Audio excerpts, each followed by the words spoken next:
যে খেলাটা একসময় প্রায় ভেস্তে যাওয়ার মুখে দাঁড়িয়েছিল, সেই কঠিন পরিস্থিতি থেকে নতুন করে আশার আলো দেখিয়েছিলেন আমাদের সবার প্রিয় সহৃদয় মানুষ, দেবরাজ বাহিনীর দেবরাজদা। দায়িত্ব নেওয়া কাকে বলে তা তিনি কাজের মাধ্যমে প্রমাণ করেছেন। যখন আমরা প্রায় ধরে নিয়েছিলাম যে এই টুর্নামেন্ট আর হবে না, ঠিক তখনই তিনি সাহস জুগিয়ে বলেছিলেন, কেন হবে না, আমি তো আছি, আমার ওপর ভরসা রাখো। মামুদপুর মিনি ফুটবল গ্রুপের সকলকে তিনি একত্রিত করেন, বোঝান, যেখানে অন্য জায়গায় মিনি ফুটবল টুর্নামেন্ট হতে পারে, সেখানে আমাদের এখানে কেন হবে না।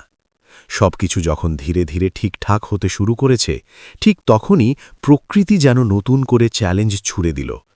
খেলার একদিন আগে অঝোর ধারায় বৃষ্টি শুরু হয়, কিন্তু প্রকৃতির এই নির্মম পরিহাসও থামাতে পারেনি মিনি ফুটবলের জেদ আর ভালোবাসাকে। বৃষ্টির পরেও কমিটির প্রতিটি সদস্য যেভাবে অক্লান্ত পরিশ্রম করে মাঠকে আবার খেলার উপযোগী করে তুলেছেন, তা সত্যিই প্রশংসনীয়। তাদের এই নিষ্ঠা, পরিশ্রম এবং অদম্য ইচ্ছাশক্তিকে জানাই আন্তরিক কৃতজ্ঞতা।